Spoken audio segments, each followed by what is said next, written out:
Attention, please.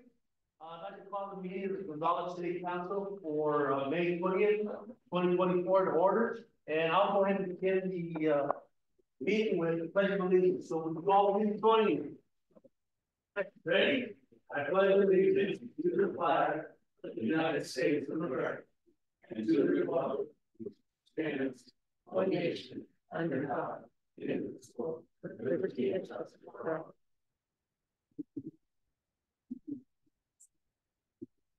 All righty. And Mary, would you be so kind as to read out roll call, please? Mayor Pro Tem Scott Funk, excused absence. Councilmember Le Silva. Present. Councilmember Lorraine Worthy, excused absence. Councilmember Maria Orozco. Present. Mayor Jose Rios. Present. Moving on. Today we have certificates of recognition for the Gonzales High School number of sports: tennis, baseball, and track. Ms. Soto, would you please join me up at the podium?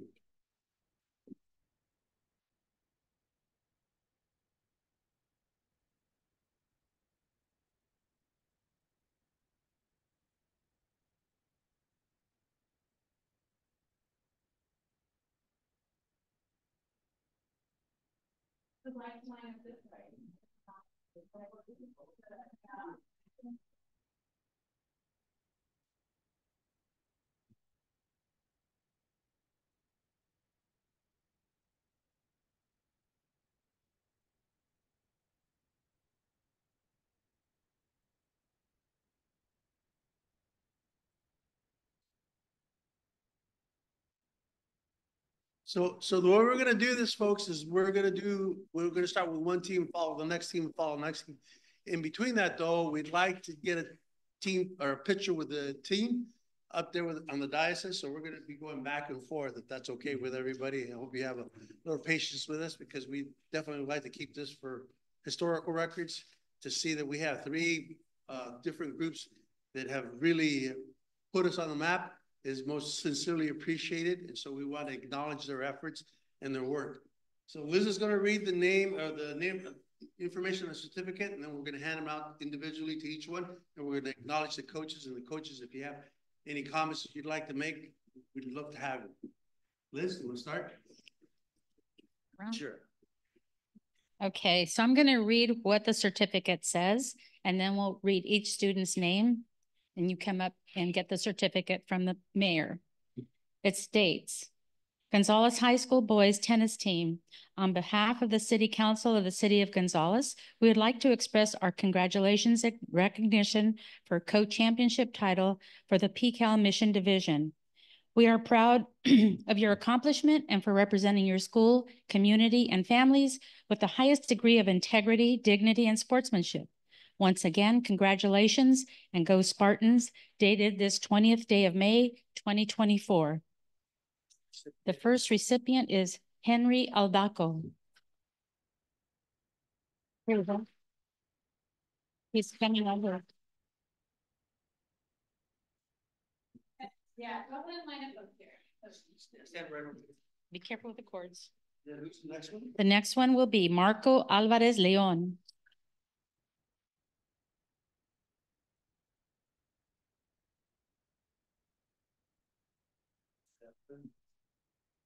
The next one, Máximo Amador. No, Máximo. We'll set it down right here. He's not here. Set it down here. Wow, the coach. Okay. The next one is Anthony Grado.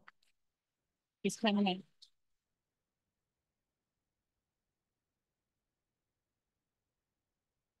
Congratulations. Brian Guerrero.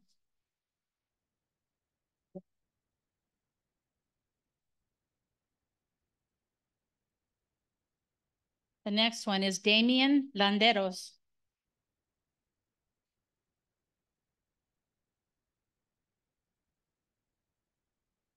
The next one, Jonathan Mata. To your right, to your right.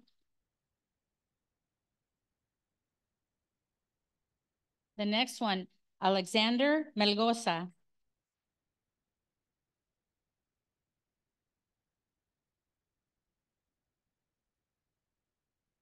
Baltasar Núñez.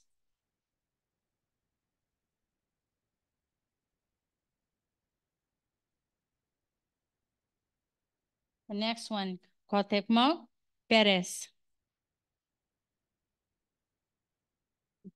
He's coming in. Is that him? He's not here. Thank you. Okay. The next is Esteban Razo. He's not here. I don't think he's here. He's not here? Help us out there, Caesar. The next one is Ricardo Rodriguez.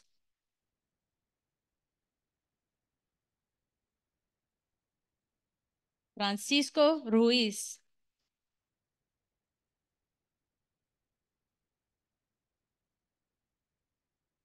Edgar Teodoro.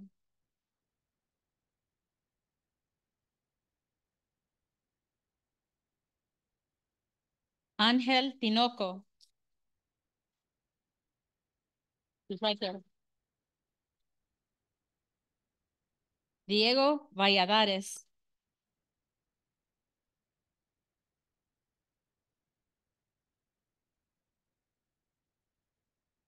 On a side note, I believe this is the first time Gonzales High has had such a well-performing tennis team. So an extra round of applause for our team. Maybe you correct me, but certainly in the years that I've been here, I've never heard of a championship tennis team. Football, basketball. And baseball. I'm a little older, so I'm the same in you, but this high school has been around over 100 years. So, okay. The next is we're recognizing the coaches, and I'll read the certificate. Says, on behalf of the City Council of the City of Gonzales, we would like to express our congratulations and recognition for co-championship title for the PCAL Mission Division. We are proud of your accomplishments and representing your school community and families with the highest degree of integrity, dignity, sportsmanship. Once again, congratulations and go Spartans. Dated this 20th day of May 2024. And the first coach is Athena Landeros.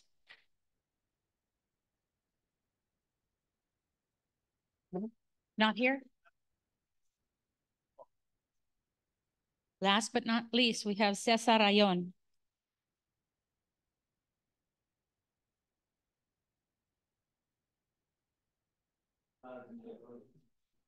I'll give you all of these.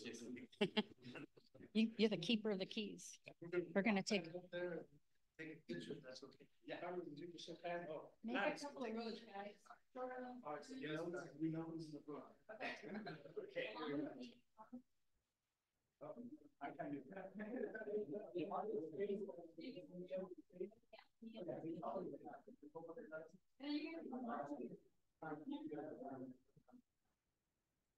Yeah. You want us on side? That would be. Yeah. What are we doing? Sorry. Thank you.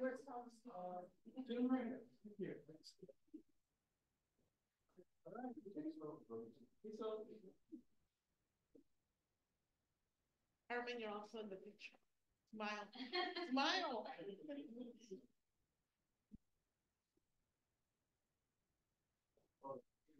Great. Congratulations.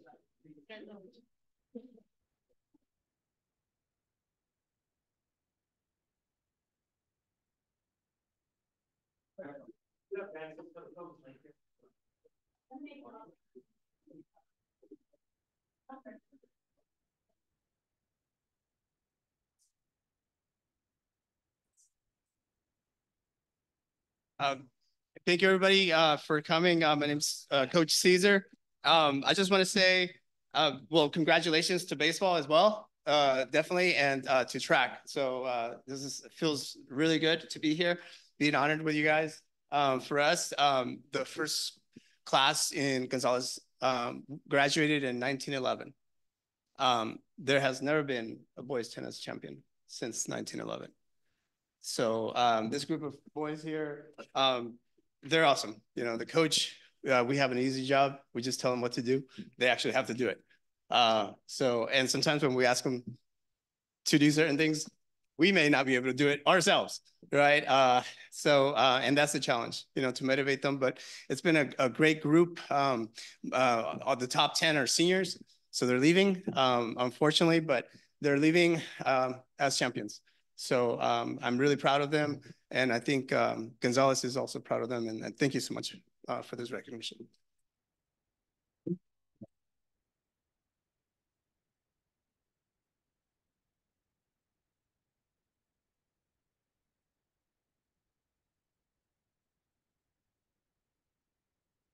Mary, what do we have up next?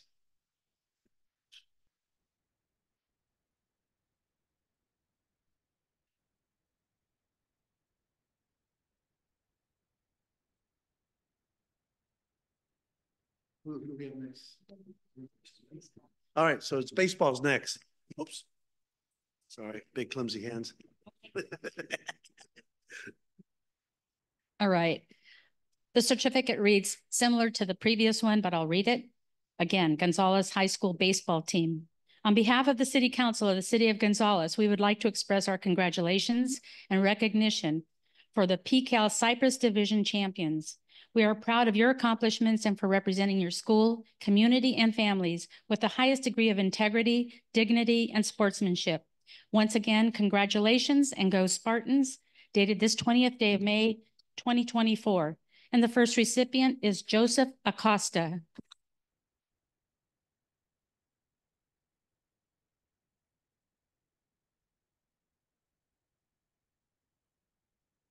JP Ayala.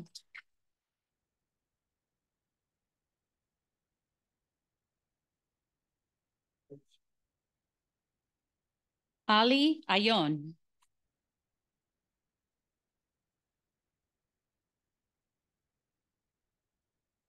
Matthew Basaldua.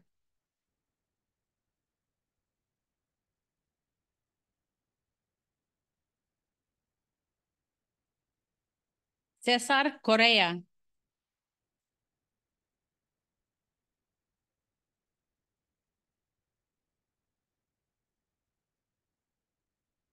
Isaiah Esquivel.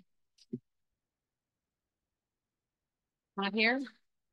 Set it down. I don't see him. I don't see anybody running up. Next one, Daniel Flores.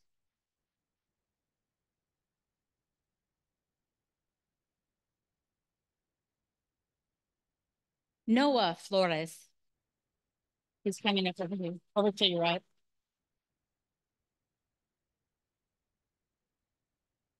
Daniel Mendez.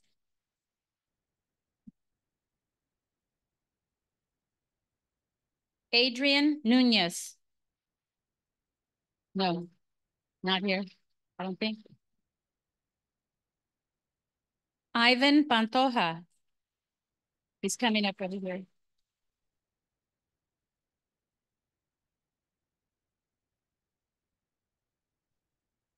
Manuel Perea.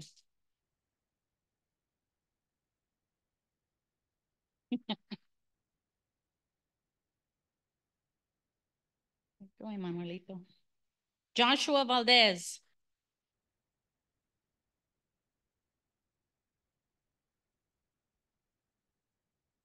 Julius Villalobos.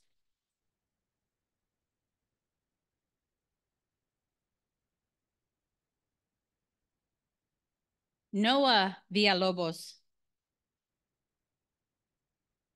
Not here, not here. Not coming up. Jonathan Ibarra.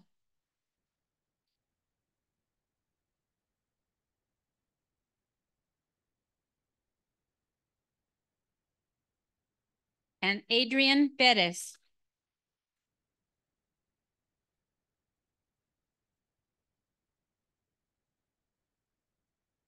Unlike tennis, I believe there were some championships by the Spartans back in the mid-70s, right about the time I was in school.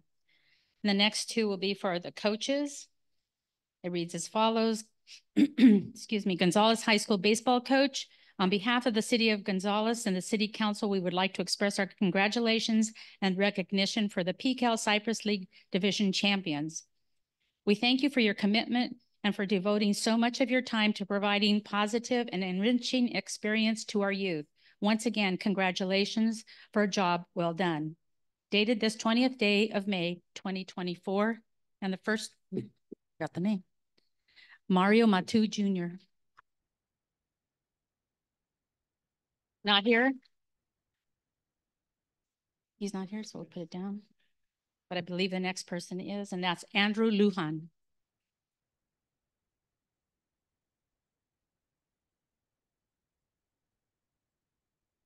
Great.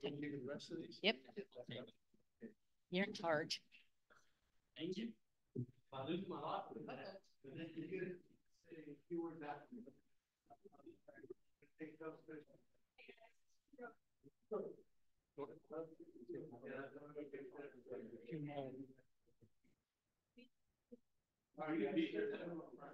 Alphabetical and top to low. No. The shorter ones in the front and the taller ones in the back. You're not here, raise your hand. All right. Ready? Looks good.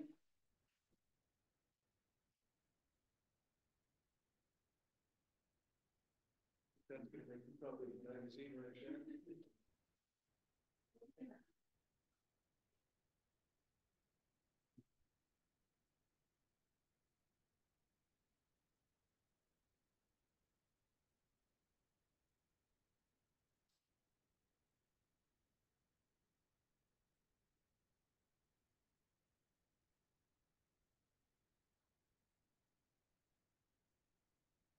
Oh, my first time speaking up here, but first of all, I'd like to thank these guys. They're the ones that played the game. Just like the other coach said, we tell them what to do, they do it. For the most part, I've coached most of these kids since they were about 5, 6. Some of them just started this year, but for the most part, they're a family. They've been together so long, and seeing them go as seniors it's good. It's good. They did something great that I'm so proud of them. Mario's been with me since we took over, and he's actually the backbone of the coaching staff, and I'm more than honored to be part of this team. And we'll take over from here and see where we go within the next couple of years as Gonzales baseball. Thank you guys.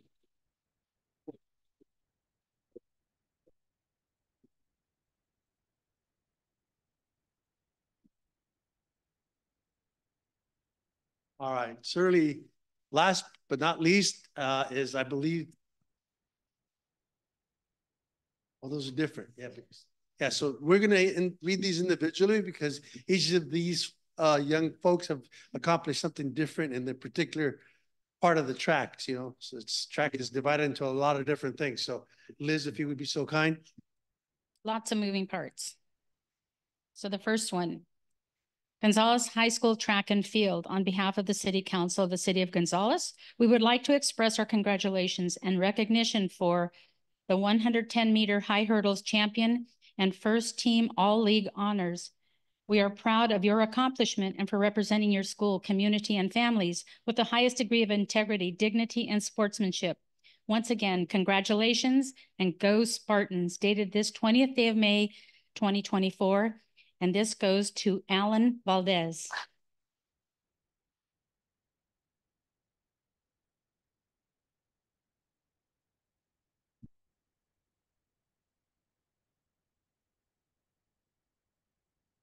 Gonzales High School Track and Field. On behalf of the City Council of the City of Gonzales, we would like to express our congratulations and recognition for triple jump champion and first team all-league honors. We are proud of your accomplishment and for representing your school, community, and families with the highest degree of integrity, dignity, and sportsmanship. Once again, congratulations and go Spartans. Dated this 20th day of May, 2024. This honor goes to Gabriel Barragan.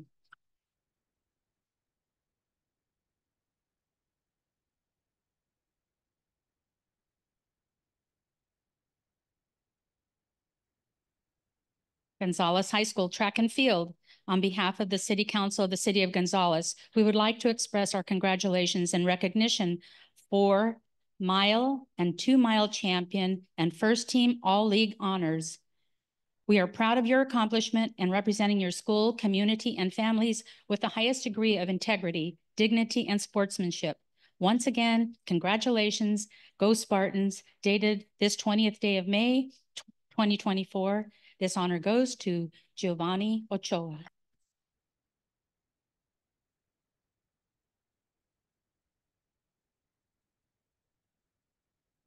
I think Giovanni's a repeat, right? Didn't he do cross country? Yes, he did cross country, champion cross country. Okay.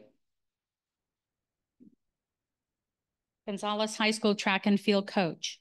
On behalf of the City Council of the City of Gonzales, we would like to express our congratulations and recognition for team finishing 3rd place overall. We thank you for your commitment and for devoting so much of your time and providing positive and enriching experience to our youth. Once again, congratulations for a job well done. Dated this 20th day of May, 2024, this honor goes to Margie Daniels. And I don't see her. She's not here.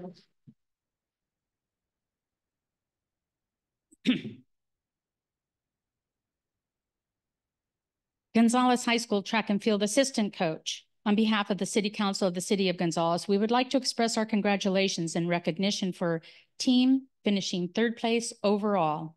We thank you for your commitment and for devoting so much of your time to providing a positive and enriching experience to our youth. Once again, congratulations for a job well done. Dated this 20th day of May, 2024. This honor goes to Mike Ramirez. Right here.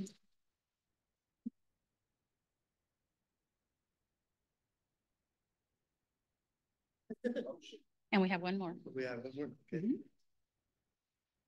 Gonzales High School track and field assistant coach. On behalf of the City Council of the City of Gonzales, we would like to express our congratulations and recognition for team finishing 3rd place overall. We thank you for your commitment and for devoting so much of your time and providing a positive and enriching experience to our youth.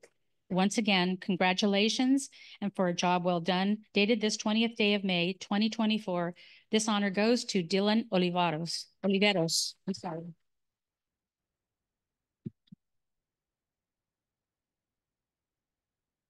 On behalf of the programs, the track programs, well, actually, before we even say that, I just want to say congratulations to all these athletes here, a lot of them. And just like the 3 that are up here for track and field, they have the thing they have in common is they work a little harder than the other guy to get to this point. Win a championship, outstanding. Being an individual champion also. But it takes work and it takes support from your families. And I think you have to thank your families for what they've done, helping you, get through this point in your lives, especially the senior boys. Baseball team have a lot of seniors, tennis, have some seniors. Now you're going to be ready to go on to your next step from these lessons that you've learned. As far as track and field, Gabriel, Dylan Olivares isn't here today, but he's one of our teachers on campus. And he came out this year specifically to coach the triple jump and long jump. And yes, Dylan is from King City, but he teaches here and he's slowly becoming part of our community. Known him for a long time, and he's a good addition to our staff. Alan, I don't know where you'd be here, where you'd be without Coach helping you with those hurdles. How many drills did you have you do? And I think you're better from it. Alan competed at the CCS championships, and he just did an outstanding job for us all 4 years. Giovanni, 3 times all league this year. Cross country, went to state championships, league champion, 3,200 meters, league champion in the mile. Doesn't happen every year. So we're proud of you. And we're proud of everyone else that's here tonight. Thank you.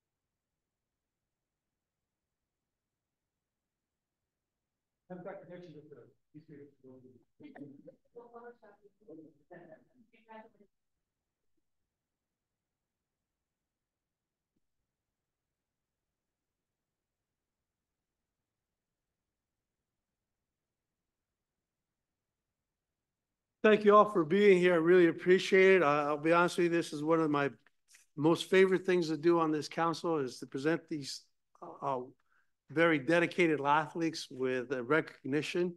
And really, when you're out there, you're representing Gonzales and you're doing a fantastic job. I think, you know, for us being such a small little town, we definitely are on the map. So again, gentlemen, thank you all and for getting us there. I appreciate it.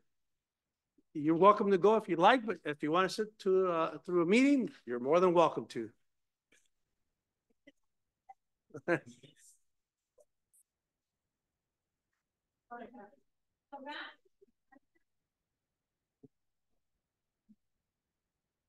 Have the proclamation for the public institute on Veterans Time. Oh, is that on next? Just gave it. Oh, okay. Yeah, the next meeting. Okay. We'll let them clear a little bit. We'll let them clear a little bit.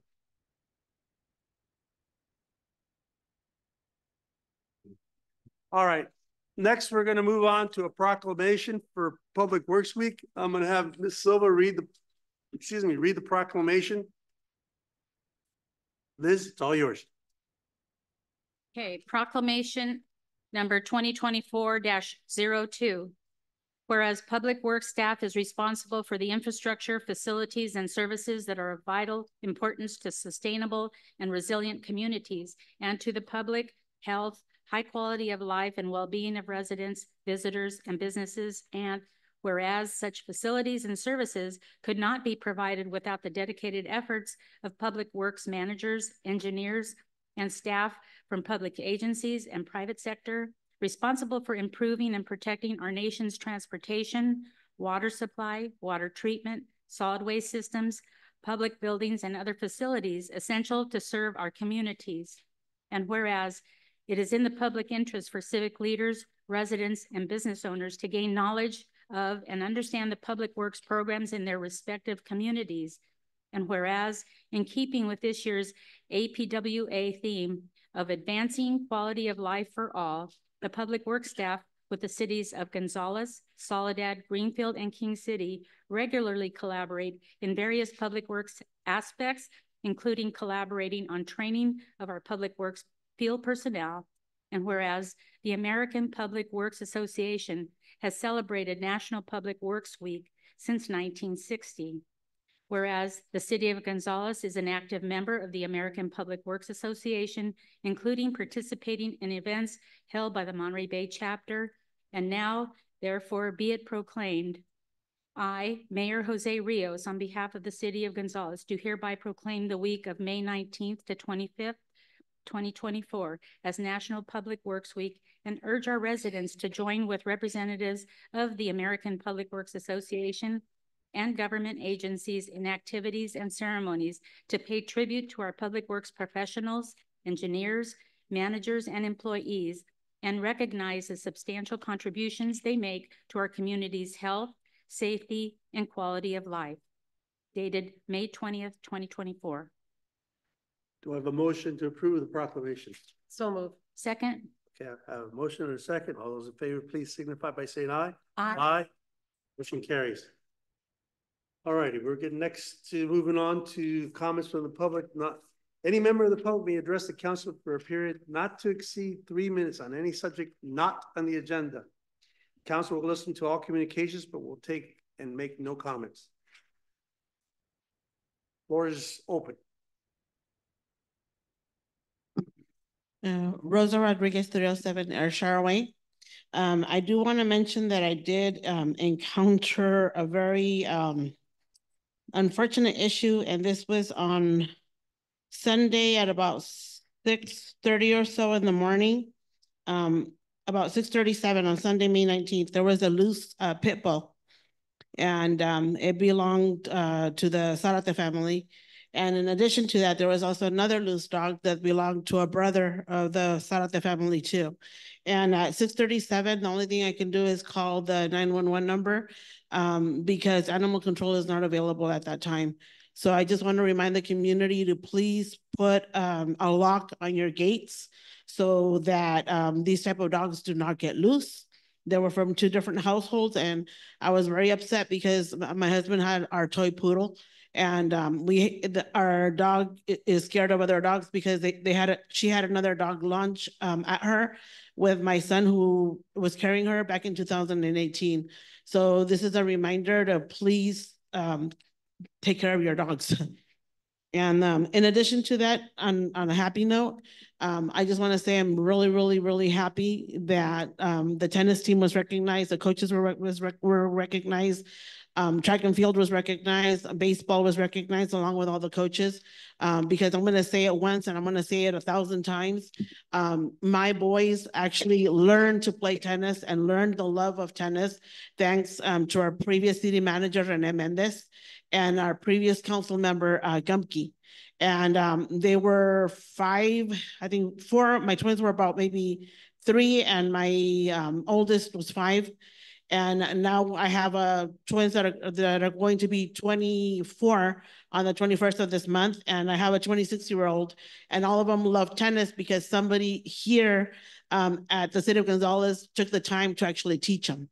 So I hope that there's more council members, there's more people that work for the city that also volunteer and go out and help, our students, because we're still waiting for that community center. It's going to be a while until it gets there. So I am more than blessed with, having Coach Caesar, and because also my son Anthony was able to volunteer to help some of those students. And they came up to me and they said, we need a new tool, we need a new shed for our equipment. We need balls, we need, uniforms. And I was able to go to the superintendent because those students were comfortable because of Coach Caesar and actually giving my son the opportunity to help him with volunteering. And that helped him a lot, especially after being bullied so much at the high school.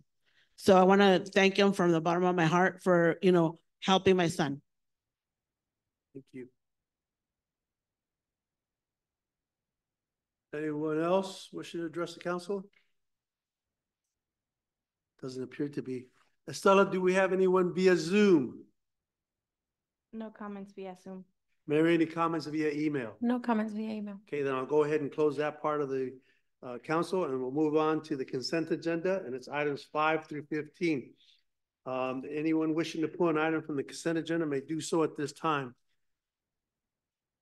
Hearing nothing from the council, I do have one item that I'd like to pull because I have some additional questions. That's item 13.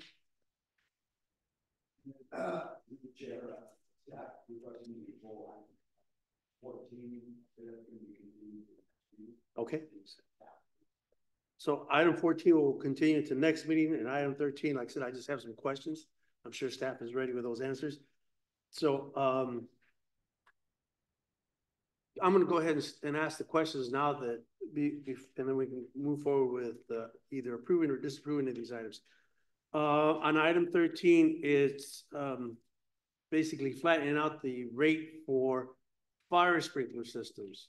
They hopefully will never be used, and right now it's pretty much rarely, but we have to have the capacity to be able to serve those fire units or fire sprinklers in the different businesses. So this was brought up by a concerned business that his bill went considerably higher than it had been before.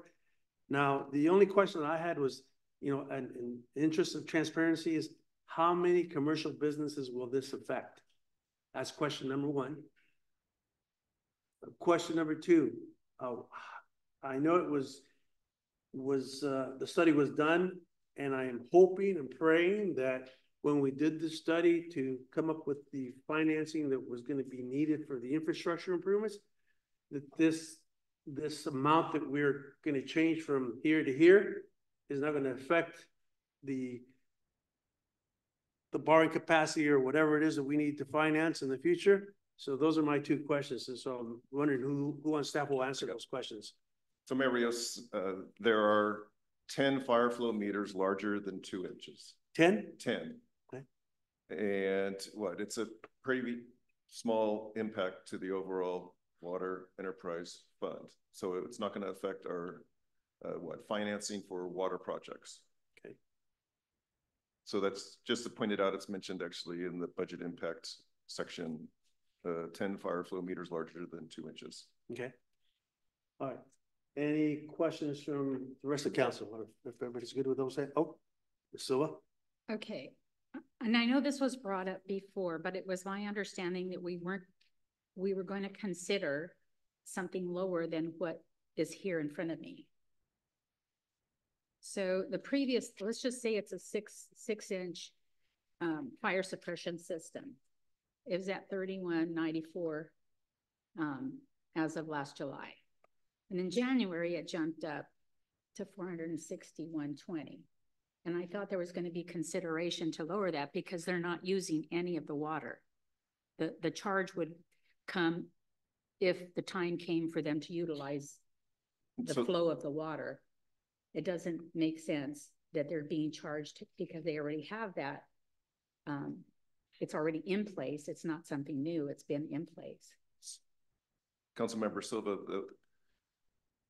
there's different methodologies how to charge for large fire flow meters. And the consultant, when we went through this rate study, it included the most conservative, which is the American Water Works Association. And the basic is how much water can pass through that very large meter. And there's an awful lot of water can pass through a 6-inch meter or a 4-inch meter as compared to a 2-inch meter. And the point is that we have to build the water system to provide that fire flow and pressure. Lowering them to 2-inch, we're still going to be receiving some additional funds, but that's how the basic is. For years we were undercharging for the large meters, and what came before the council as part of the water rate study is charge for what city is able to serve these businesses based on their needs, the size of the meter. So this is the monthly fixed meter fee. So water rates in the bill are based on two things. One is monthly meter fee, and that's fixed. And then is the consumption. How much do they use? And so yeah, you're correct in that this meter, fingers crossed, it's just going to sit there and sit there and sit there. But come the day it's needed for whatever reason, we have the ability to provide that fire flow to that industrial facility. So I think just to clarify the response a little bit further is for those that are 6 inches, you still see the rate being the 461, but we're going to charge them at a 2-inch rate instead. You're going to charge the 2-inch rate. Correct. Yes. Right. Okay, because obviously this shows that you're going to charge 461. There's no amendment on this table, so that's why I'm confused. Yeah, I think it's a little confusing. It doesn't show what it was, what it was in January, and what it will be.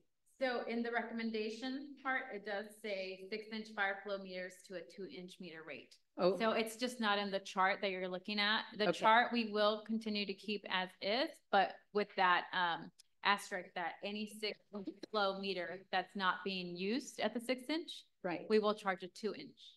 Okay, so in other words, a 6-inch would go from 31.94 to 73.79. Correct. Until next January, and then it would go up to 78.98. Correct. Until such time as the Yep. water is needed.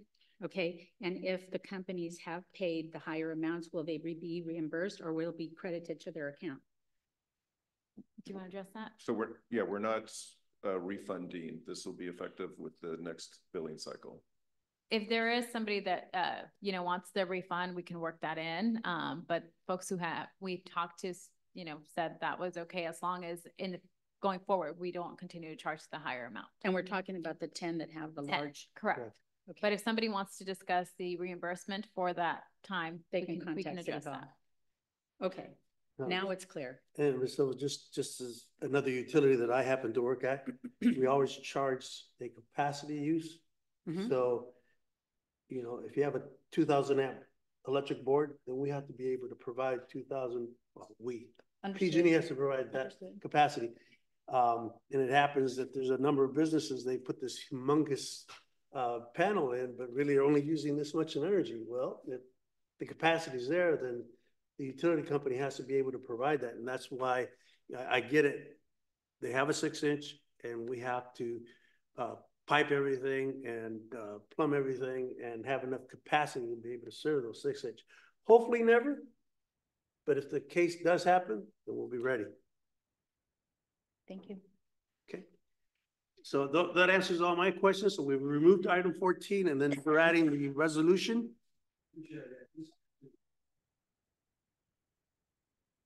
Through the chair, yes, the resolution you have before you, which is 2024-2024-26, basically memorializes the action that is referenced in the staff report that you just discussed, and specifically says that all of these different sized meters are going to go down to the 2-inch.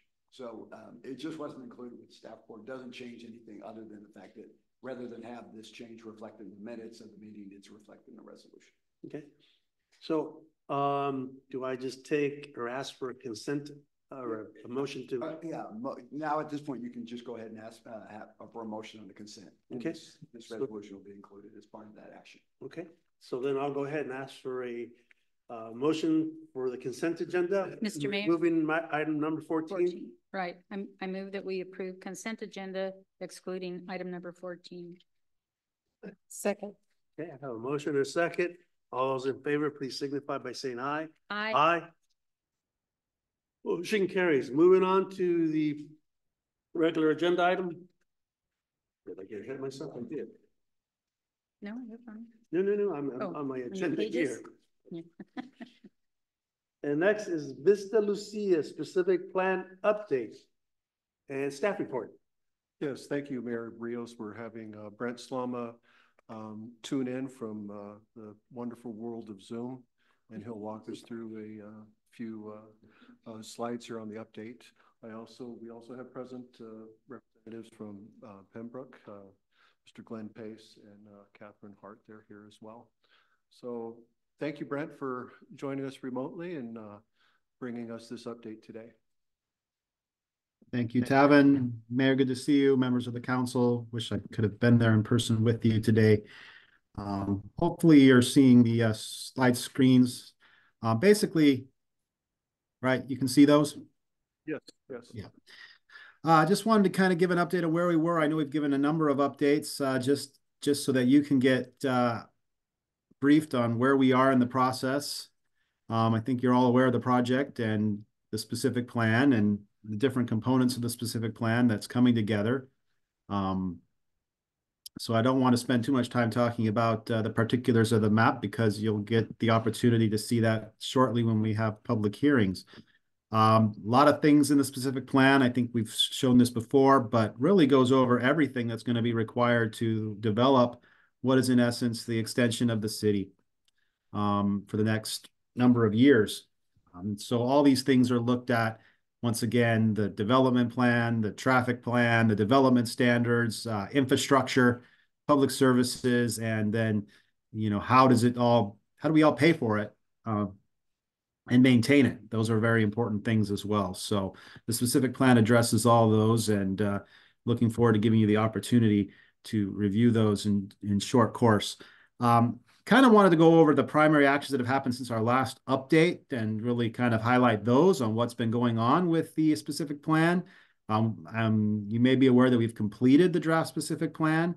The applicant has submitted the first tentative map. One of the big things that's one of the big things that have happened since the last meeting and update was the adoption of the LAFCO ag mitigation policy, and that's been something that we've been working on with LAFCO, and we are ongoing with a good faith effort. I noticed the quotes in good faith because we're still trying to work with LAFCO to figure out exactly what that is. And what that means is that we're looking for how the applicant's going to satisfy the agricultural mitigation policy requirements of LAFCO, which generally say that they want us to make sure that we have a plan to preserve the farmland preserve farmland with as much acreage that we're converting from farmland, and they want that done before annexation. One of the big things that came out of the policy with LAFCO was this idea of a phased annexation approach, and I'll show you that in a minute.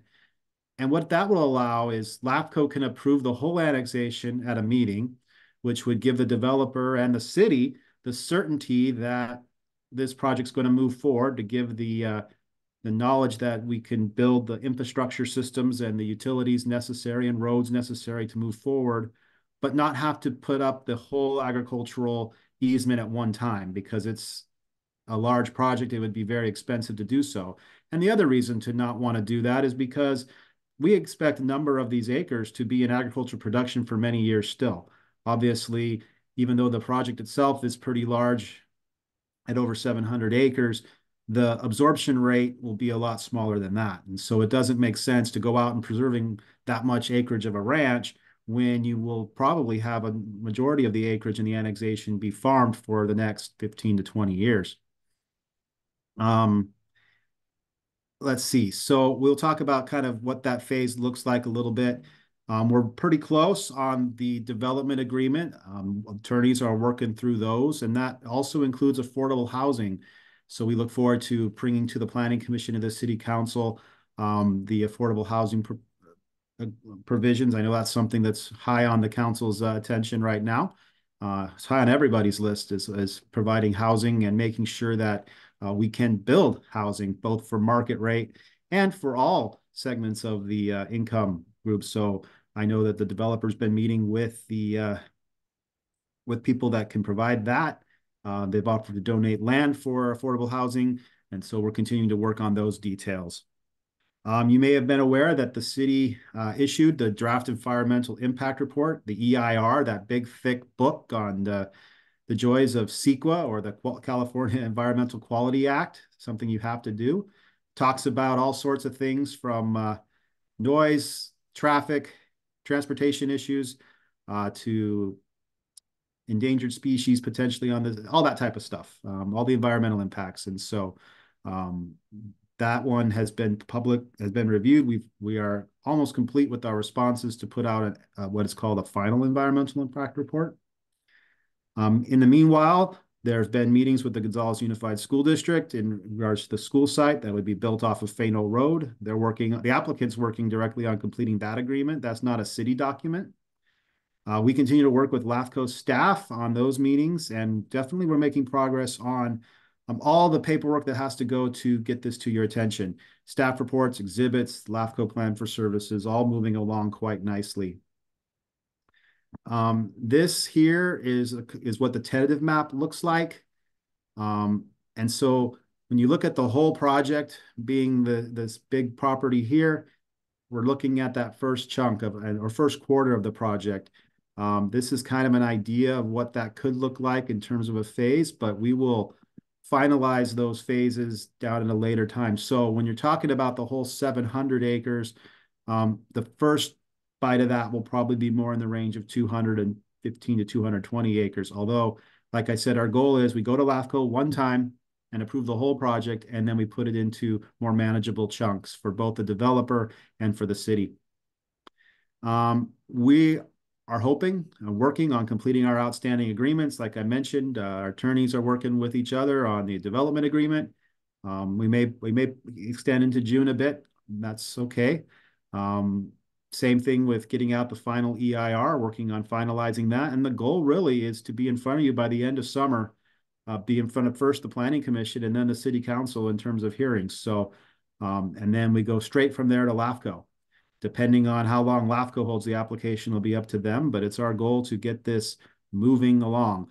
But I guess the really hopeful thing is that now that we've got the EIR out in the street, is really getting to the point where we're going to be looking at formal public hearings and the opportunity for those official comments and the opportunity for future official action with the Planning Commission and the City Council.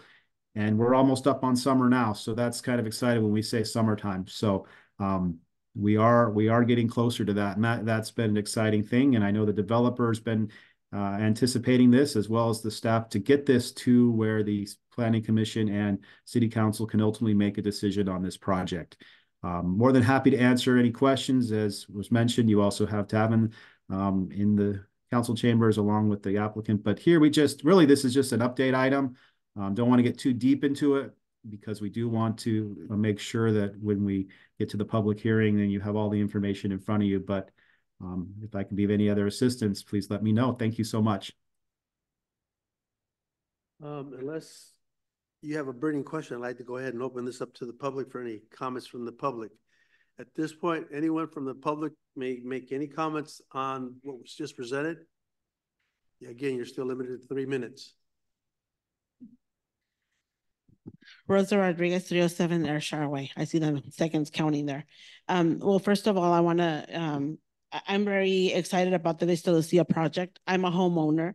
And like I just mentioned, I have 3 young adults and I hope they buy their home here. I don't want to, travel far to go see them. So I'm very excited about that.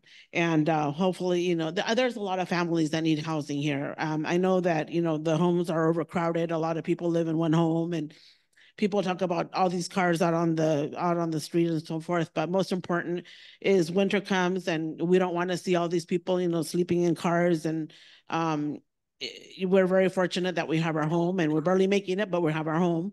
And there's more opportunity for more people to become homeowners. Another thing that I also want to make sure is that, yes, we're expanding and it'll be done in phases. But most important, please keep our children, our teenagers, our young adults in mind. And we need parks that are, I would say constructed or the infrastructure better than Mayor Park, definitely. I walk around Mayor Park and that sidewalk is so crooked. My knees, my hips are going to be out of alignment pretty soon. The basketball court, it's not smooth like the one on Central Park.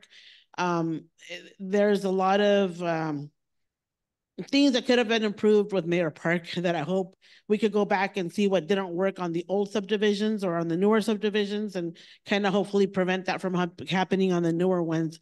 And then like Mayor Rios said, we also need a fire substation, like a fire station and a police substation, because by the time you get from this side of the bridge to that side of the bridge, and God forbid, it'd be time to take the kids to school or to pick them up, or, it's just, we have only that way of going through unless we go out through the back roads or Associated Lane, or we just have to kind of plan accordingly, especially if we're going to be doing it in phases, to have that safety personnel. And again, also shopping center, my taxes are going to Soledad and my taxes are going to Salinas, because I can only buy so much here as far as groceries and as far as shopping. So I would like to leave my taxes here, and it might not be much because I'm kind of broke, but I'm sure a lot of people would think that way. And I know that we're a small town, and I love having a small town, but it also lacks a lot of amenities. I'm blessed for Taylor Farms. We're blessed, for a lot of things that we have in the community center coming up. But as it grows, I just hope that we need a lot of amenities. We don't just need a sleeping town. Thank you. Thank you. Thank you. Anyone else? Don't see anyone running up to the podium, so I'll go ahead and ask Stella, anyone via Zoom? No comments via Zoom. Mary, do we have any comments via email? No comments via email. Okay, then I'll go ahead and close the public comment period for this subject. Any questions for council? Okay. I will share with you that I've been out beating the bushes, hoping to find some land that we can convince some farmers to put in ag preserve. I have talked to a number of them. I believe one has already stepped up and said that, yes, we can count on him. And I just this past week spoke to a second one, and he's also saying, yeah, count me in. So these are folks that are saying that they will work with the developers to convert their land to an ag trust, so that we can show, hopefully by the time we get ready to go to LAFCO, we can go before them with a complete package and say, this is what we want. This is the folks that are saying that they will preserve. So it's good. Hopefully, and then we can get those affordable housings going. What you don't need any from council as far as motion, is that correct? It's strictly a staff report. Okay, then I'll go ahead and move on to the next item on the agenda. The next item on the agenda was to consider adoption, waive reading.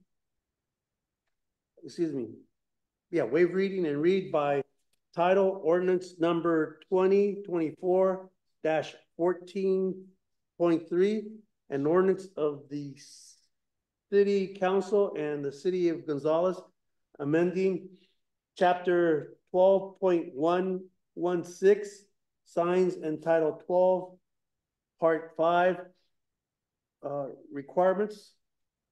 regulations, applying in all districts of the Gonzales City Code. Staff report. Yes, thank you, Mayor.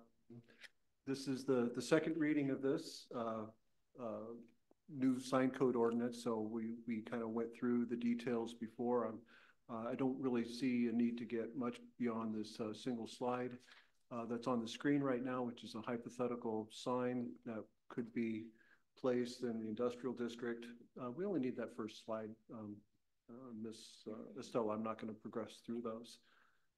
So this is the second reading, and if you have questions, I can respond to those, but I think we're pretty familiar with your direction to enable such a sign by regulation, and then we're hoping to entertain a proposal soon from a sign company that might like to build such a sign and present itself on a property, a city-owned property where we could negotiate rent and a lease return on that. So really with that, I don't have anything much more to add to the staff report other than the convention of us having the second reading today and moving it forward for ordinance. Any questions from council for staff? If not, I'm going to go ahead and open up the public comment period. No? Okay. Okay, I'll go ahead and open this item up to the public for any comments. You can comment on this item at this time. No one's rushing the podium this time. Okay. Oh, yes, they are. Sorry. It's the same as last time. I'm Rose Rodriguez, 307 Ayrshire Way. Again, I just support the sign because again, as a community, especially in cases of emergency, God forbid an earthquake, God forbid, you know, water, like when the water, we didn't know why we didn't have any water, or that incident where half of our California Breeze community didn't have PG&E services. And I was just very unfortunate with Supervisor Lopez that placed me in contact with one of the ladies in PG&E, and they restored our power. And so for those kind of instances is when I think that's when the community really needs it. Thank you. Thank you. You're welcome. Any other comments? Seeing no one else rush the podium, then I will go ahead and ask Estella, do we have any comments via Zoom? No comments via Zoom. Mary, do we have any comments via email? No comments via email. Okay, so seeing none, we'll go ahead and close the public comment period and bring it back to council. And any further discussion? If not, I'll entertain a motion. I move that we, What was that? did you have a comment? Michael, did you have something? Oh, I move that we adopt ordinance number 2024-143. Second. And that motion includes waiving reading and reading by title only. Correct? Yes. Okay. All right, all those in favor, please signify by saying aye. Aye. Opposed? Motion carries. Moving right along. Get these glasses back on.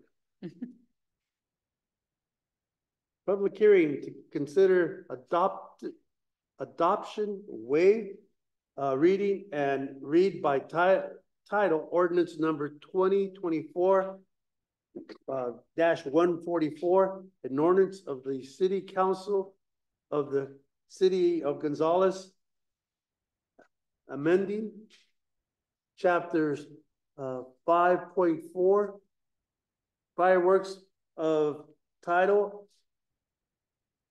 and public health and safety of the Gonzales City Code. Staff report.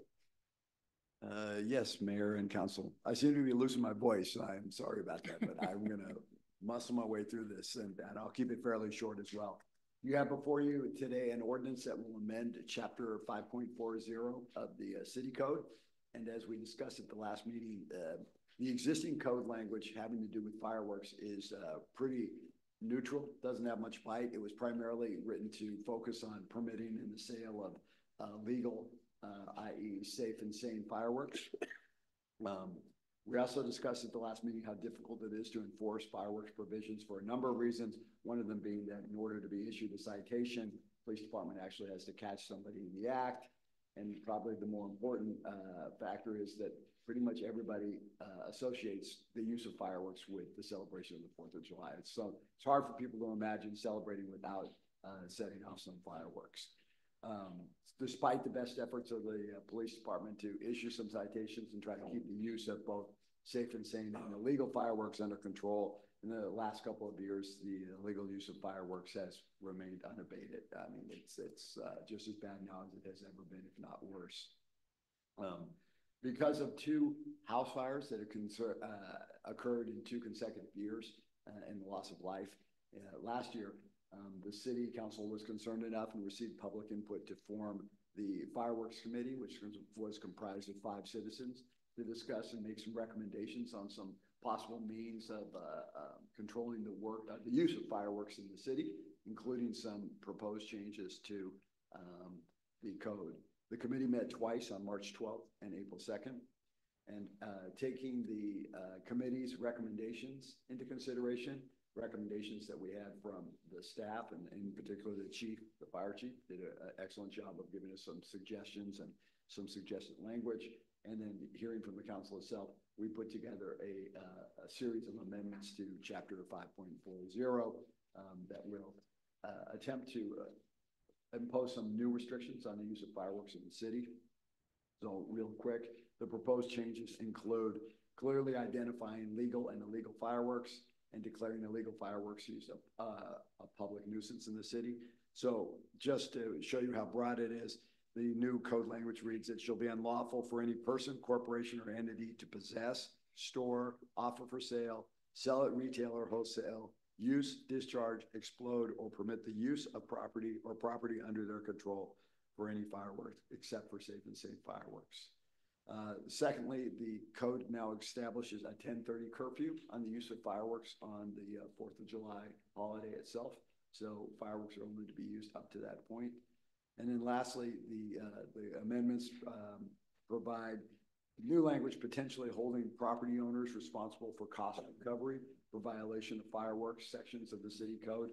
Cost recovery would be the costs that are incurred by the police department, the fire department, and emergency services, medical services, in coming out to a emergency call caused by fireworks, illegal fireworks use. So if, for instance, somebody had a fire at their house as a result of their illegal use of fireworks, the city would turn around and attempt to collect all of its costs for responding to that and putting out the fire and providing any medical assistance and so forth and so on. In addition to the proposed changes to the code, the staff also has direction from you to continue to look at the comprehensive administrative enforcement scheme for the city, which would be a much more, I guess I would say, a much more complicated set of enforcement procedures that would involve the issuance of administrative citations as opposed to the infraction citations that we're currently issuing. It would be administrative citations, and they would all be handled in-house. So the city would be able to set its own fine structure for those. The city would also have to hold hearings and so forth for those folks who thought, who feel that they were unjustly cited. They would have appeal rights to the city council and so forth. So it's a much more complicated sort of quasi-judicial procedure. We're looking into whether or not that's actually practical for the city to adopt, looking into how this has worked in other cities that have adopted, how much it's cost them to run that. And then at the end of the day, has it really resulted in any better enforcement of their fireworks provisions? Additionally, and I will note that this has already started, you also gave direction to ramp up the education component of telling folks that fireworks are illegal in the city. There has been some postings, there's been some videos that have been made, and the website also contains information letting the public know that the use of illegal fireworks is, of course, illegal in the city, and that the city intends to issue citations this year for violations of the code. If adopted this evening, the new code provisions will come into play prior to the 4th of July holidays, and they will actually be in effect at that time. It's before you this evening for a second reading, hopefully by title only. We don't want to read the whole thing, and then the adoption of the amendment. Happy to take any questions. Yes. I had a question at the last meeting, at the last reading, and that was I had requested information on the number of citations issued in 21, 22, and 23 by the police department? We will be bringing that back to you at the, or forward to you at the next meeting. It's sort of a more comprehensive, just those issues will be included, but sort of a more comprehensive issue about the overall enforcement plan and so forth. So we will be bringing you information about past citations issued and fireworks confiscated. And then I think in this, you mentioned that the 10:30 curfew was going to stay. And again, that's one of those pieces that I really wasn't all in favor of. Right. Because again, I believe that the Save and Sane don't make the noise as the illegals do. So that's the only piece that I'm uncomfortable with. And I don't know why I don't know why the time has to be in there, I guess, is my concern. Yeah, I mean, I think that at least from the enforcement perspective, even if the fireworks don't make noise, just the blowing off, some of them make a popping noise, there's bright lights and so forth and so on. And that's definitely something that animals respond to, and some of the members of the public respond to and so forth. So I think that's why the 10:30 curfew basically is an attempt to sort of ramp down the controlled use of fireworks in the city. But, you know, the council will have the opportunity. If for some reason this does not work out, 10:30 is too strict, it's too early, it's too late, whatever, have the opportunity to revisit it. And I think my main thing is it doesn't get dark till at least 9 o'clock on July 4th. I mean, it's 9 o'clock, 9:15. So families that are doing them, I know they kind of start at 6 o'clock for the younger kids, but it's a day of celebration, as we mentioned earlier. And I don't want to have the resources of the police department shutting people down at 10:32 because they're past the curfew. I think if they can maybe ease up on that, and I hope they do. Yeah, given the fact that this is the first year that the curfew will be in place, also will be probably give the police department some latitude to issue warnings as opposed to citations. Perfect. And so forth. Then I'll accept that. Okay. Right. Answer your question? Yes, thank you. I don't know, do they still sell Piccolo Pete's? I'm dating myself now, but those. Yes, Yes, they they do, do. but they're a lot shorter than they used to be Is that right? years Yeah. ago. Yeah. Kevin? I have no doubt. So. So, I think we're gonna have to lock tavern for 4th of July. all right, we'll go ahead and open this up to the public. Any member of the public may address the council on this issue at this time. Rosa Rodriguez, 307 Ayrshire Way, and I love it that I always come on the meetings that have something that I've been like really concerned about for a long time. And I brought this concern before. One of the things that I think, I don't know, as a city or who, probably chief would be the one that would set the schedule for the police, would be at least, I don't know how many cars are available on that day or how many police officers are available on that day or how many fire employees are available on that day. And if they kind of like the districting have one in each side so that if there's an emergency, you don't have to wait half an hour for somebody to get there. And they're pretty much, I mean, they've been really good at responding and, so this was my only concern. There needs to be some type of clarification as far as whether we call 911 when we see the illegal fireworks. We're not talking about the legal fireworks, the illegal fireworks, or we call it an emergency number, because at 9:08, I called about embers on top of my house. And when I called 911 and it was recorded, they said, no, you have to call the non-emergency number. And then I said, well, I'm not going to wait until my house catches on fire. And that was at 9:08. Now at 9:15, that's when it started getting dark. So thank our Heavenly Father that one of the police officers did come to my home right away, because again, it doesn't take a rocket scientist to know where the fireworks are coming from, because behind my home, there's only a row of homes and past that is Mayor Park. So there can't be other homes other than the ones behind us. So I know exactly where, thanks to Gonzalez High School and geometry, I know exactly where they're coming from, or algebra. So I took a lot of pictures. And then after I took all those pictures of all those illegal fireworks on top of my home, and my husband had already put water on top of my home, is when the other house went up in flames. So, and it's in the same subdivision that it went up in flames, the California Breeze subdivision. And I have a friend over there that they were trying to take buckets to try to pull it out, to put it out, because they were afraid it was going to go over to their home. And they were afraid that somebody was in the home, and they were afraid that there were cars and they couldn't move the cars, and it was going to cause a boom, boom, boom, boom, boom, boom, boom, Santa Rosa. There you go, subdivision. So I think either, I don't know who's going to be doing the educational part. It's good that it's here, but how many people from the community are actually here? Somebody needs to go door to door, whether it be the fire department, whether it be Parks and Recreations, whoever is in charge of distributing information to the community, that they actually let them know, not just by paper. Thank you. Thank you. And again, see no one else, I'll ask. Oh, we do? Oh, okay. Ruben Zarita, I just want to thank everybody for all the help, all the work that we put into this ordinance. I hope we can make the community a little bit safer and avoid any accidents in the future. Particularly Carmen, city attorney, for getting this ordinance through so fast. We put a lot of work into this, and I hope it helps the community. That's all. Well, and thank you again for volunteering for the committee. Appreciate that. I think Stella left the room, right?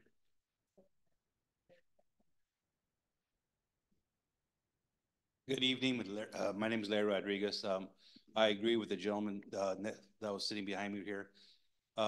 Yeah, being part of the committee, yeah, we're always willing to compromise, and we always want to think what's best for the city of Gonzales, of course.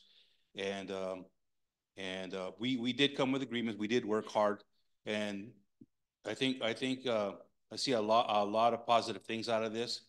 Hopefully, everyone can be as safe as possible, and that's all I have to say. Thank you. Thank you. And thank you again for being on the committee.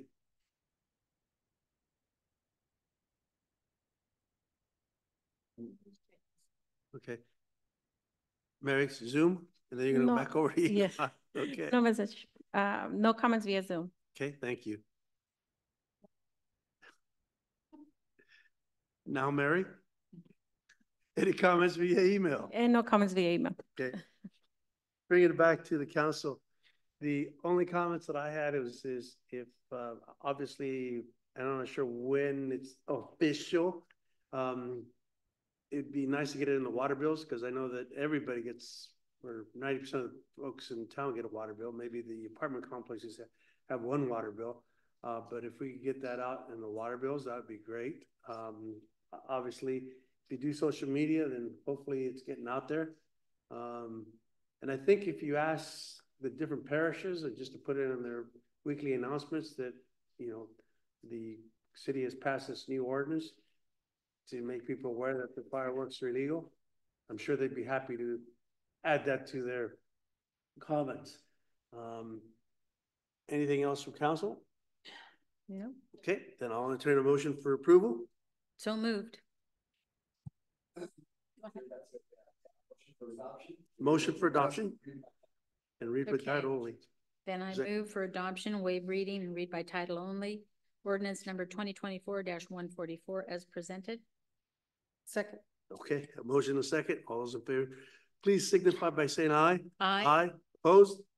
Motion carries. Can I just make a last comment on that? Absolutely. Now that it's passed, I do want to mention that at the next meeting, we will have a comprehensive presentation on what our plan is. We're going to put together or share the video that Chief and the police department have been working on. And we're also planning to bring in the drone and share the statistics and how we're going to use that for that day. So more to come on that, and definitely have already started putting information in the water bill, and we'll continue to wrap that up as we get closer to the 4th of July. So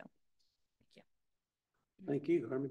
Moving on to item 19, consider possible funding sources, fund unmet priorities, or unfunded priorities, excuse me, staff report. and I will be leading that presentation. Estella, can we please get the slides up?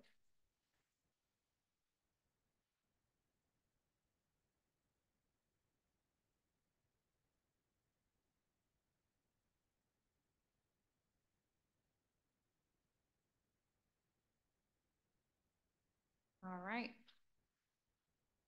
Council members, mayor, we can get to the next slide.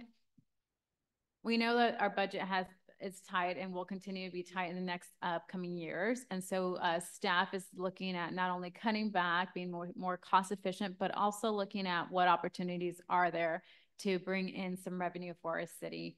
As we're doing our homework, and you know, there's been kind of a two different things that we're looking at, but as you know, some of our main unfunded priorities include a fully equipped fire department and personnel, roads and streets improvements, a robust programming for people of all ages, parks and neighborhood maintenance and beautification projects. It's something that we hear all the time in terms of how do we keep our community looking nice and cleaner and safe, and et cetera. And then other general fund needs. So as I was saying, we've been looking at two different opportunities potentially around taxes. And next slide, please. And of course, although, you know, that is not our first go-to, there's definitely an opportunity that we really need to look at. Our current tax rate is 8.75, and a 0.5 cent general sales tax is what we're proposing. This is what is left on our cap here at the City of Gonzales. It would bring our tax rate to 9.25. Go ahead, go to the next slide. As you can see, it's kind of small. I don't know if you can see that, but I can write some of those to you. Most of the other local jurisdictions are already at a 9.25 tax rate. The only one that is not there is ourselves and the City of King. The City of King is actually going to go after that 0.5% that's left as well, and they're going to put the sales tax measure on their ballot. Everybody else is pretty much at the 9.25 that we can get to. I won't go into the City of Greenfield. They are at a different story, but everybody else is maxed out at 9.25.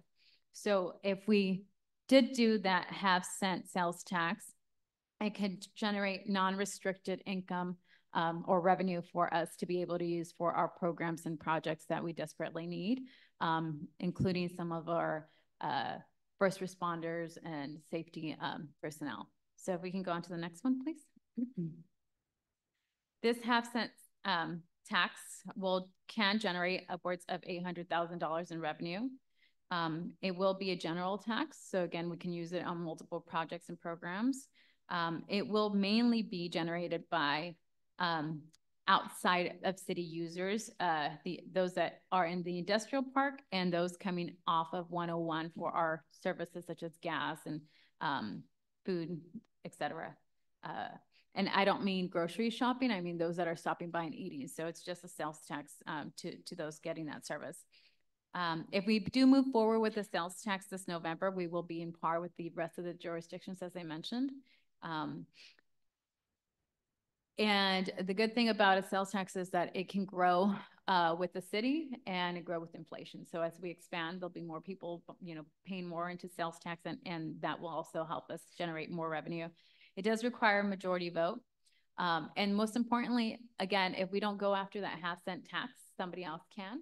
That may be the county, maybe TAMC, maybe somebody else that will take those dollars and apply them countywide versus here locally. So it's important and imperative that we look at that before somebody else does take that 0.5 cent that we have left. Next slide, please. And then if you decide to move forward with the sales tax, we would bring a resolution to you in July, and then we would aim to submit all the documents to the elections department by August 9th. So we'd start, you know, moving forward with educating people that we're going to move forward with the sales tax and the importance of it. And then speak to, again, that it would be a general tax that could be used for multiple things in the community. But most importantly, that if we don't go after that sales tax, we will lose the opportunity. We can lose the opportunity to do so. Why, again, it's imperative, and we shifted gears and decided to do a sales tax instead of a parcel tax at this time. So I will go ahead and take any questions at this point. Questions from council? So it would basically go on the November ballot if we go through the whole process there. That is what staff is proposing, that if you are interested in getting a tax on the ballot, we would put it on the November ballot for this one. Thank you. Liz? So this can generate about 800,000, but it's not, it's going to go into the general fund. So it's not going to be specific. Can we sort of estimate how much could be used by the fire department? How much might be able to be channeled to the roads? And because there's like 5 different things you listed. Can we sort of kind of give an estimate? So what we do, just to give you an example, what we do for our Measure K funds, staff puts together a proposal, and there has to, these measures have to have an oversight committee overseeing where the funds go. So for Measure K, staff puts together a recommended budget that then goes to the committee made up of public members, and they vote or make changes to the funding allocations, and then it goes before you guys, the council, to make the final approval. So the same type of process would adhere to this particular tax as well. And this would be a different letter altogether. Correct. Good. We don't want to get them all cross-pollinated or anything for Gonzalez. Okay, thank you, Carmen. All right, then I will go ahead and open this up to the public. Anyone from the public wishing to speak on this item may do so at this time. Well, I'm really happy that my son brought me a milkshake because I have diabetes and it's 7, but I'm really happy to be here. And this is why I would be really happy to actually vote yes on the sales tax measure of the ½ cent in the November election. The only thing, and I don't know if there's a possibility of word it differently, because as soon as somebody sees sales tax, they're like, check off no. So maybe Gonzalez upkeep sales tax or something that doesn't just say, you know, sales tax, because if they see Gonzalez upkeep, then as a feeling blessed living in Gonzalez, then I would mark yes without even looking at the sales part. So, and then another thing that I do want to say is, yes, you know, it's important to send those mailers with the water bill. But there's a lot of people that don't take the time to even read them. And just as elections are coming up in November, and I can almost guarantee you that the reason that some of Mayor Rios and, you know, a lot of people that are up there, Ms. Orozco, and that actually knocked door to door, that's the reason why people voted for you guys. Because that means that you took the time to actually go out to the community because you wanted to be elected, and you said, this is what I've done for you. And please vote for me because this is what I've done for you. So as a voter, as a US citizen, I really don't just like to see, you know, whoever's coming up for election at my door only close to election time. But in these type of sales tax where it's going to help the community and you are representing the community, I actually expect people that are sitting there to actually go door to door and actually educate us on why we need this ½ cent sales tax. And I know that you guys do a lot already. And believe me, I see a lot of you out there during our community events. And you don't know how much that means to me, because that means that you guys care about this community. Because there's some that I haven't seen out there, except on certain pet events. And I see some of you on almost all of the events. And that's what I like to see, a representation of our council at practically as many events as you can attend. So again, I don't want to see people at my door only when they need a vote. I want to see them when, you know, something like this is going to help our community. And ½ cent, like Carmen Hill said, $800,000 goes a long way. And we need, you know, we desperately need money in a lot of places. And so we need to get our, you know, tennies on and start knocking doors. Thank you. Thank you. See no one else coming up to the podium, then I'll go ahead and ask Estelle. Any comments via Zoom? No comments. Mary, any comments via email? No comments via email. Now, bringing it back to the council, Ms. Rodriguez, I agree with your idea of going and knocking on doors, but I believe we're prohibited. Is that correct, Michael? You can't use city funds. You can't use city equipment and so forth for trying to advocate for the tax measure. But we as individual council members, we can't go door to door is what you're telling me? Yeah, although right, yeah, it has to, you have to be really careful about doing that. I would not recommend actually that people go door to door for the reason that it's really easy to step over it. I mean, basically what the city can do is educate people as to the benefits of the tax measure as well as what the consequences of the tax measure would be. But it's supposed to be even-handed, basically information dispersal is what goes on. So, you know, people could walk door to door and distribute a prepared flyer that sort of listed the things and go over that. But you have to be careful that you don't go off script because there is some potential for running into problems with actually advocating. Okay. All right. The pros and cons on the flyer is okay, just All right. So I will entertain a motion. At this point, or is that just information? A motion just for direction to the council. Is this something you want us to pursue and bring back? Perceived. Yeah, I think it's a great opportunity, and as Carmen mentioned, if we don't do it, somebody else, some of the other agencies or the county will certainly do it. So yeah, I'm totally in support of moving forward. Yes, same here. Totally is part of it. So then we will bring something to Yes. you. Yes, please. Thank you, Carmen.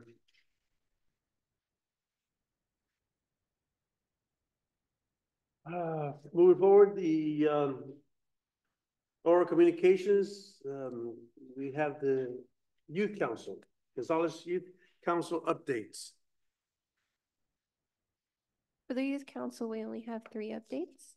Our first 2 updates are about our projects. So with the mental health project, this specific survey that we're working on will be directly working about knowledge of how the parents know, how much resources they feel that are provided, and how comfortable they feel about mental health. That survey currently is being worked by myself, one of our ambassadors, Valeria, and a few of our other GYC members, along with Dr. Lavelle and a few of her assistants, as well as new assistants as well. That survey is being in the progress of completely being done, both translated to English and Spanish. Our final work step and the next step is just making sure that we have everything cited thoroughly, as well as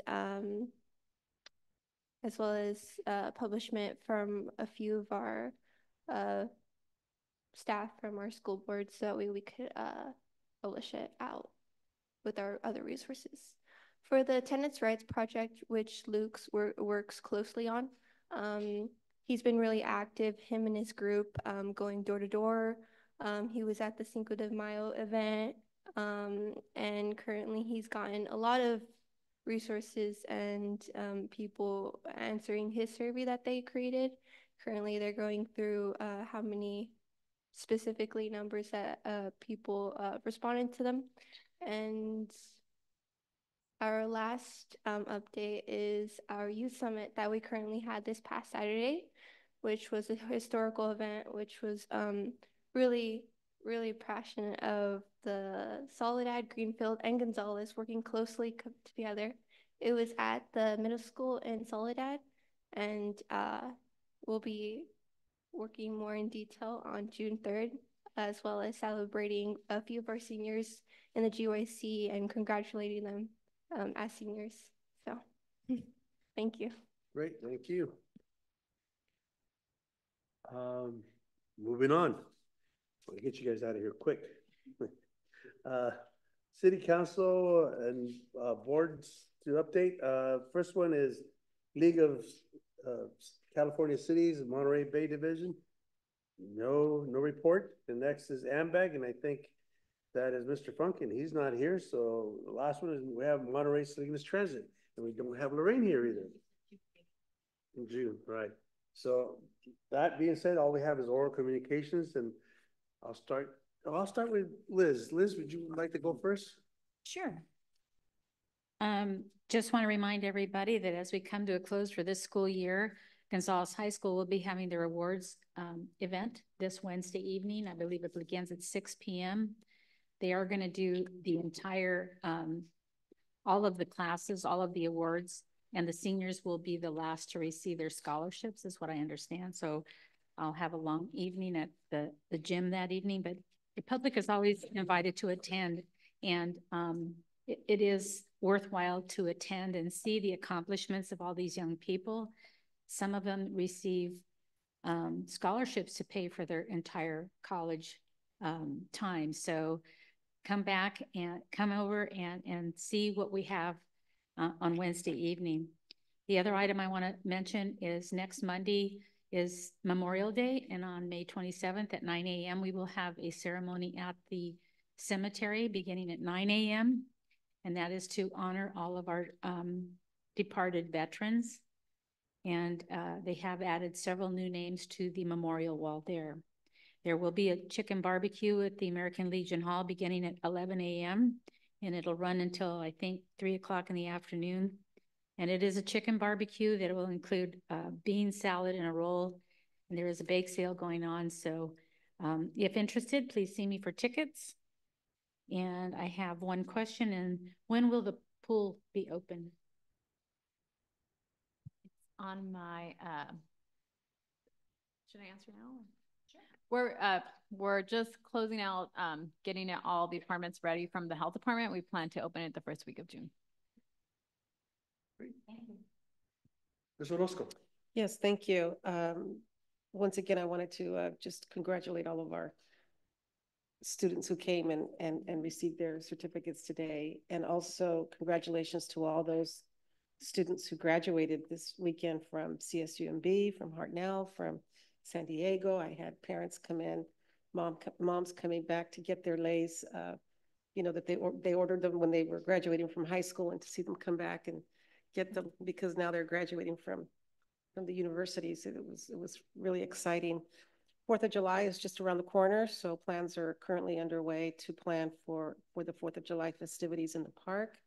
We'll start with the parade and then continue with the festivities in the park. Our reverse draw dinner is also scheduled for June the 14th, St. Theodore's Church. So hope if you haven't bought your tickets yet, please do so. Liz has tickets still, I think, and I do. So it's a great event and a great dinner. Thank you. That's all I have. I just wanted to publicly thank Mr. Muccio and Mr. Macias, our officer. I happened to attend the senior luncheon this past week, and they did an excellent job presenting all the benefits that the both police department and fire department could provide our seniors. I thought it was very well done, and they were quick and to the point, so much appreciated. If you missed it, there was a chicken enchilada luncheon with Father Miguel up on the mic doing his best impression of Jose Alfredo Jimenez. So it was quite entertaining. And then the other thing is that, you know, I know Mr. Martinez comes here and rants and raves about a lot of different things, but I'll tell you what, he notices, and I appreciate it because he actually sent me a picture, and I wish I knew who the officer was, and he didn't know because he took the picture from behind. But there's a picture of a police officer that's actually out over on 9th Street playing with kids, soccer ball on the street. And I know that maybe that's not necessarily his job to do, but I'll tell you what, you talk about building friendships and connections in the community. I thought that was awesome because even Mr. Martinez was just beside himself. But wow, that's great policing. That's what he said, I'm not a cop hater. I'm not a cop hater. I says, yes, I know, obviously.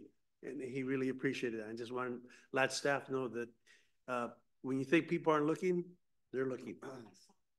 Oh, you saw it? Do you know which the officer was? No, because I was a block away and I could see somebody playing in the middle of the street, but I didn't know who it was until I walked out there a little bit farther, and I could see he was wearing a uniform, and I saw the patrol car there. But by the time I decided to take a picture, you know, I had to get inside with my mother. So, but I'm glad Henry took a picture. Henry took a picture. He sent it to me. Mr. Mayor, yes. the rumor is that was Officer Perez. Officer Perez. Yeah. Well, I thank Officer Perez for his true commitment to the little people in this community. Officer Perez also sang with the, I believe it was with the mariachi group at Cinco de Mayo. Oh, really? I looked up there and I thought, oh, that's right. He has a different, that's a weird mariachi uniform outfit. But yes. Yeah. Well, People are still talking about that too, like, though. which mariachi was that, dear? She goes, it's the officer. Yeah. Really? Oh, awesome. Officer Perez. Officer Perez. Well, he's quite community minded, so appreciate that. Multi-talented soccer player, mariachi. Moving on, city manager's report. Yes, real quick too, just reminding everybody that the office will be closed for Memorial Day. 4th of July festivities are coming real quick. Parade, the 5K, and the activities at Central Park. So mark that on your calendars. Summer camp registration is also now open, as well as our summer programming, the Little Tots program, and all the summer flag football, et cetera, are open for registration right now. The pool will start opening soon as well. So we plan for first week of June to do that. And then mark your calendars for June 29th. It's the reuse, recycle, and cleanup day at Fairview Middle School. So we'll have more information out about that day available shortly, but just want to get that on people's calendar as well. That's all that I have. June 29th, you said? June 29th. That's Saturday? Correct. 8 to 1 p.m. Okay. The wine festival has been rescheduled. So yeah, June 1st is too quick for us to turn around and set everything up. So giving staff a little bit of a break, and more to come on that. Right. Anything else for the good of the order? Nope. No one else? All for today. Okay, then I'll go ahead and ask for a motion for adjournment. Second. All those in favor signify by saying aye. Aye.